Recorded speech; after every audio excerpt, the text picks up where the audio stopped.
8 August 2024ला Kolhapurkar आणि महाराष्ट्रातील प्रत्येक कलाकाराच्या डोळ्यात पाणी होतं. कारण संगीत सूर्य केशवराव भोसले नाट्यगृहाला आगीच्या भस्मासुराने घेरलं होतं. हळूहळू भस्म होत चाललेली ही वास्तू खुद्द राजर्षी छत्रपती शाहू महाराजांनी बांधलेलं तेव्हाचं पॅलेस थिएटर हा ऐतिहासिक वारसा होता. या नाट्यगृहाचं 14 ऑक्टोबर 1915ला संगीत सौभद्रने उद्घाटन झालं. स्थानिक कलाकारांना बळ देणारी जी वास्तू लोककला, संगीत, नाटकं, जादूचे प्रयोग अशा अनेक कलाविष्कारांची साक्षीदार ठरली तीच बेचिराग झाली होती. पण हा ऐतिहासिक वारसा असाच नष्ट होणार होता का? तर नाही.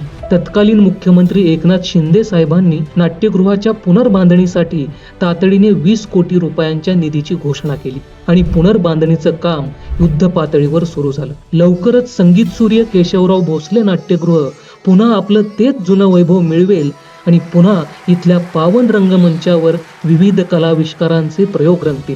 सर्वांना जागतिक रंगभूमी दिनाच्या मनपूर्वक शुभेच्छा.